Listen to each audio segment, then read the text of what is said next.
విశ్వవిఖ్యాత నట సార్వభౌమ నందమూరి తారక రామారావు గారికి, అలాగే మా మూవీ ఆర్టిస్ట్ అసోసియేషన్కి నందమూరి తారక రామారావు గారు, అక్కినేని నాగేశ్వరరావు గారు రెండు కళ్ళు లాంటి వారు. వారికి మా జోహార్లు తెలియజేస్తున్నాం.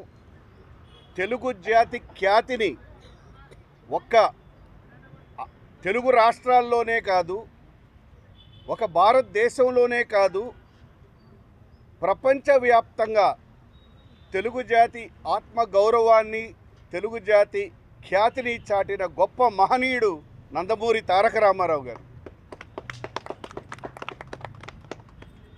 ఒక కథానాయకుడుగా వారు వేసిన పాత్రలు అందరికీ తెలిసినవే.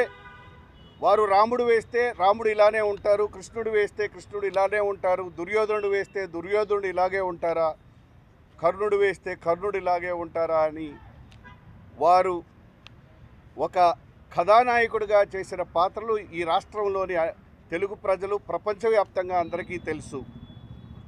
ఒక ప్రజానాయకుడిగా ఒక పార్టీ, తెలుగుదేశం అనే పార్టీ పెట్టి 9 నెలల్లో అధికారానికి రావటమే కాదు,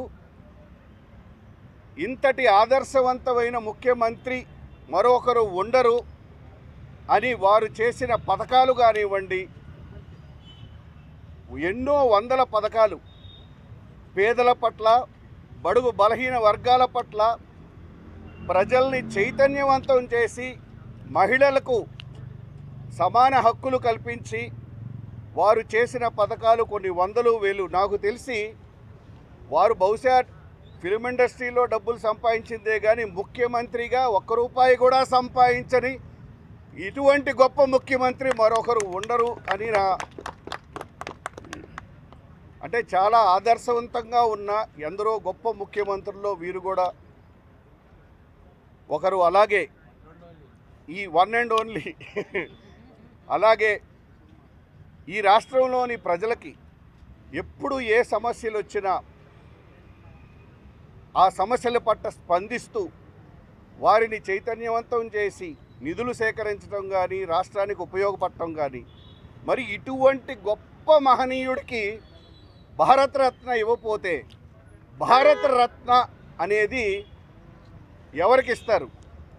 అందుకని నేను ఈ తెలుగు రాష్ట్రంలోని తెలుగు ప్రజలను, అలాగే వారి పార్టీ తెలుగుదేశం పార్టీని, అన్ని పార్టీలు, రాజకీయాలకు అతీతంగా అన్ని పార్టీలు నందమూరి తారక రామారావు గారికి భారతరత్న ఇవ్వాలని పోరాటం చెయ్యాలని, ఆ పోరాటంలో తప్పనిసరిగా, ఎందుకంటే తెలుగు జాతి ఖ్యాతికి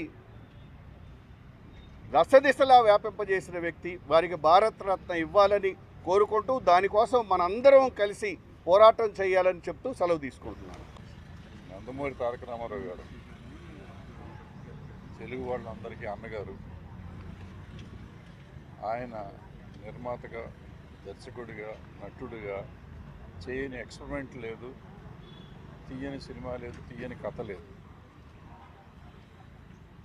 తర్వాత ఆయన పెద్ద సామాజిక కార్యకర్త, అలాగే ముఖ్యమంత్రిగా, రాజకీయ నాయకుడిగా ఆయన చేసినన్ని అభ్యుదయ కార్యక్రమాలు ఈ భారతదేశంలోనే అన్ని మొదటి కార్యక్రమాలు చేశారు ఆయన.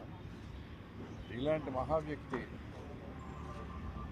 మన తెలుగువాడికి ఒక గుర్తింపు తెచ్చిన వ్యక్తి, తెలుగువారి ఆత్మగౌరవాన్ని కాపాడిన వ్యక్తి ఎన్టీ రామారావు గారు.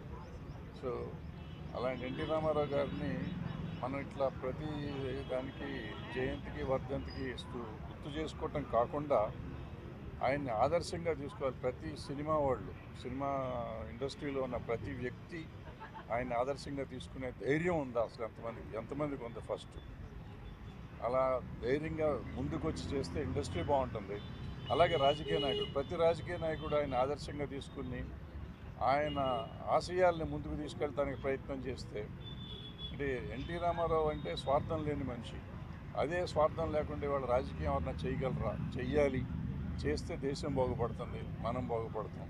అలాగే ప్రతి తెలుగువాడు గర్వించే ఎన్టీ రామారావు గారిని ప్రతి తెలుగువాడు ఆదర్శంగా తీసుకోవాలని కోరుకుంటున్నాను.